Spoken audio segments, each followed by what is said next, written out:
Not long ago, platform sharing was practically synonymous with old-fashioned badge engineering, that dark period when the only engineering effort automakers put into distinguishing their identikit models went to the formulation of the adhesive required to hold on their brand insignia. These days, platforms are all about shades of grey.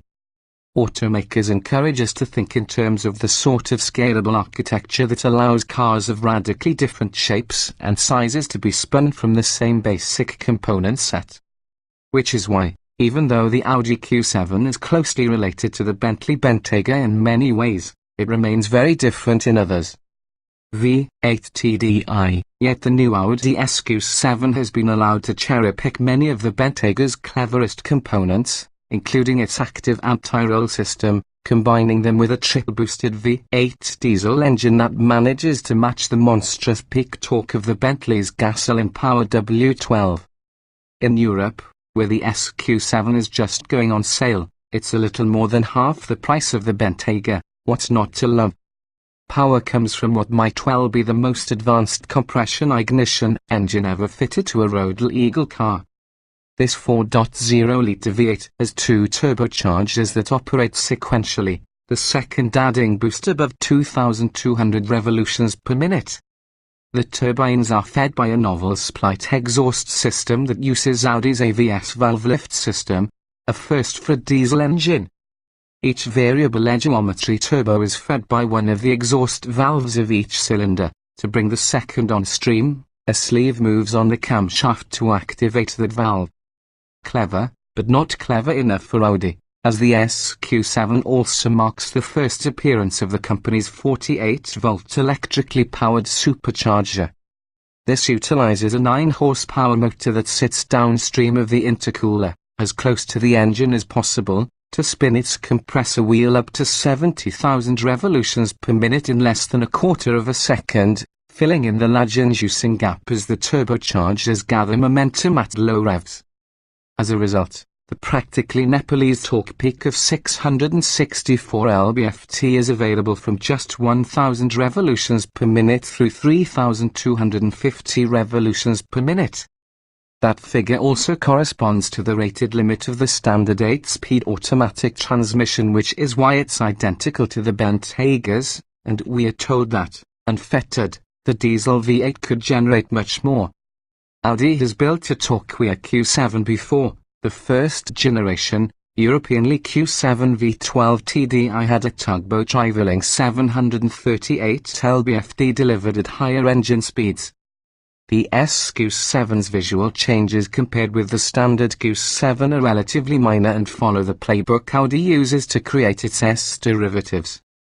Most of the metallic exterior trim is now finished in aluminium effect rather than chrome, and there are silver caps for the door mirrors, fractionally bigger lower rear intakes at the front, and special wheels. 20 inches are standard, but our test car rode on optional 21s, and for those who simply must, there are also 22s.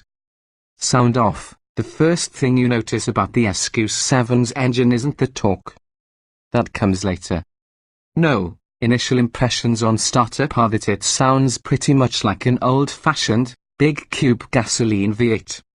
Although the sound is electronically enhanced, opening a window confirms that the soundtrack is similarly muscular outside, and the imitation holds true at higher engine speeds. The SQ7 never delivers any of the tinkling harmonics or induction rush you might expect to hear from such a heavily boosted diesel. Nor does it perform like one. The V8's huge EVA torque is indeed impressive, and even at the lowest engine RPM, there's no discernible hesitation to accelerator inputs beyond the fractional pause introduced by the torque converter. The more abiding takeaway from our first drive is the engine's enthusiasm to rev. Left to its own devices with the transmission and drive, the engine will shift up at around 4,500 revolutions per minute, which equates to subjective acceleration forces that feel every bit as substantial as those suggested by our estimated 4.7 second 0 to 60 mph time. But tipping the transmission into sport mode or taking control of gear changes manually proves the SQ7 will pull happily, without any top-end hesitation, all the way to its 5,100 revolutions per minute cutoff. Yes, the W12-powered Bentayga is faster overall, but the Audi gives away little, if anything, in real-world pace. The rest of the experience builds on that of the standard Q7. A height-adjustable air suspension and switchable dampers are standard, with European buyers also able to add a sport differential that can vector torque across the rear axle, a rear-wheel steering system, and, nabbed directly from the Bentayga, an electromechanical anti-roll system. This works to counteract body roll with 48-volt electric motors effectively tightening the front and rear anti-roll bars to counteract cornering forces. We explained it on the Bentley here. Our test car was fitted with all three systems, with the adaptive anti-roll setup working as built and keeping the big Audi almost flat even under high chassis loads.